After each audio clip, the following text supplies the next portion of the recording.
The Madison Symphony Orchestra is ready for its next concert series, this time featuring an all-Beethoven program. And here to describe a little bit about it, Rick Mackie, the Executive Director of Madison Symphony Orchestras. Good morning, Rick. Good morning. Now, we have a special guest coming in to perform not one, but two of the Beethoven concertos. It's really special. Yefim Bronfman, his nickname is Fima. Everybody in the business calls him Fima.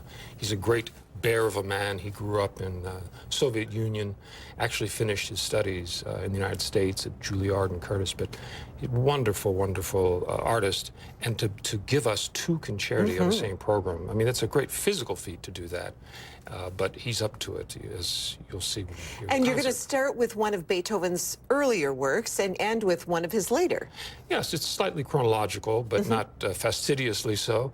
We're starting with the First Symphony, which is a very classically proportioned, rather an early work, of course, Symphony No. 1. Then Fima will play the second piano concerto of Beethoven.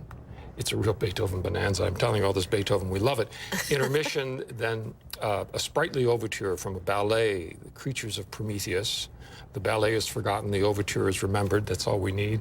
And then the program ends with the majestic Emperor Concerto, everyone's favorite Beethoven piano concerto. Now, you have to explain why it's called the Emperor Concerto. It's called the Emperor Concerto quite by accident. At its premiere in Vienna during the occupation of Napoleon's armies, a French soldier in the audience was so taken by the majesty of the work that at its conclusion, he jumped up and shouted, "It's the Emperor," referring to the piece.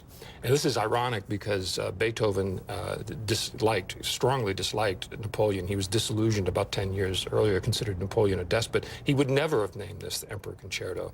But the name is stuck, and we love it. And so we will probably experience a number of different Beethoven's periods, like you talk about his heroic period. Yes, the Emperor Concerto was written in his heroic period from about 1802 to 1812. That was a very fertile time for his composition.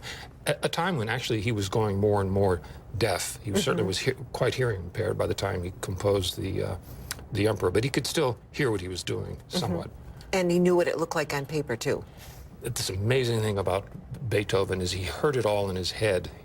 He didn't have to hear it with his ears. And of course, his great Symphony No. 9 was written at very near the end of his life, and he could hear scarcely, and he was profoundly deaf by then. Unbelievable. Well, all of this is occurring at Overture Hall. The series starts next Friday, Saturday, and Sunday, and it will be once again featuring a fabulous pianist, Yefim Bronfman.